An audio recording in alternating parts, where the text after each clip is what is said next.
klassik zamogimiz, mexanizmlari nержавейкадан ishlangan, tilchalari bezuv uchun yopiladi. Sereshkalari yaxshi, kalitlari bronzovidan ishlangan, sifatli narsalar. Ruchkalari ham og'ir, sinkovoy material, juda og'ir narsa. Kачестволari zo'r, покрытиялari zo'r. Ikkinchi tomon ruchkalari ham xuddi shunday, покрытиялari, качестволari juda zo'r, ishlashlari plan, mana ishlashlari, mana shu darazaga qo'ygandan keyin ham ishlashlari mana shunday bo'ladi. Endi buni ishlashi uchun to'g'ri uстановка ham qilib bilish kerak. Ko'p narsa uстановкадан зависит. Oddiy misol, mana shu kvadratini kalta bo'lishini, ruchkani sinishini sababini olib keladi mana shu narsa. Mana shu narsa uzun bo'lsa, bu zamok sizga 10 yil, 15 yillab yaxshi xizmat qilib beradi.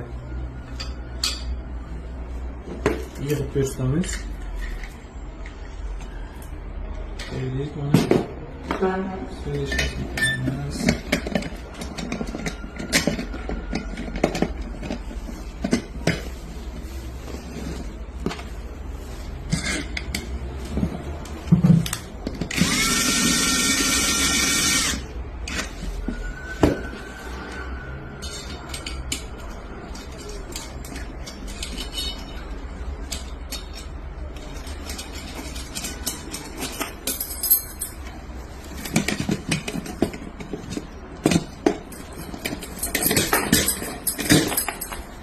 Yig'ilgandan keyingi holati ishlashgan mashina.